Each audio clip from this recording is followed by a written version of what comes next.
existe uma lenda explicando a origem do açaí. É uma boa ideia, né? Claro que vocês vão fazer a origem do arroz, a origem do feijão, a origem de vários alimentos que nos rodeiam. Façam uma pesquisa sobre a origem lendária deles. Escolha a lenda mais criativa, que vocês acharam que faz mais sentido, que é mais legal, mais bem contada, e faça a apresentação. Como é que vocês vão fazer essa apresentação? Em tempos de inovação, a gente precisa reinventar tudo. Eu estou aqui reinventando uma maneira de dar aula, para que vocês não percam essa sequência. Vocês vão reinventar uma maneira de apresentar trabalhos. O Entre Ação fala em trabalho em grupo. Nesse momento a gente pode fazer isso? Não, né? Então nós vamos fazer da seguinte forma: cada um vai fazer sua pesquisa individual. Posteriormente, vocês vão registrar lá e pensar numa maneira bem criativa e vão gravar um vídeo contando, pode ler essa narrativa, mas vocês vão mudar o tom de voz. Vocês devem ter observado. Câmara Municipal, Ministério Público, Polícia Vocês devem ter Militar, observado, por exemplo, que quando eu li para vocês a lenda da mandioca, no momento que Mari morre, eu fiz uma mudança no meu tom de voz. É uma forma de apresentar. Não precisa ser assim, nossa, aqui eu vou ganhar um papel na Globo. Tá? Pode ser uma coisa simples, mas vocês vão gravar um vídeo aí da casa de vocês, assim como eu estou aqui, e postar no grupo da sala. Por que é importante? A sala precisa conhecer várias lendas, né?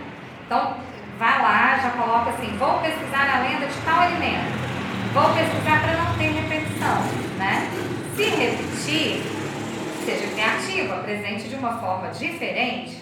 Por que isso é importante? Porque na nossa próxima atividade, nós vamos precisar dessas lendas que vocês gravaram para a gente executar as próximas páginas, tá? Então eu conto com vocês, sei que vocês vão brilhar porque eu conheço meus alunos, são show, e a gente volta a se falar na próxima semana. Um grande beijo para vocês, fiquem com Deus.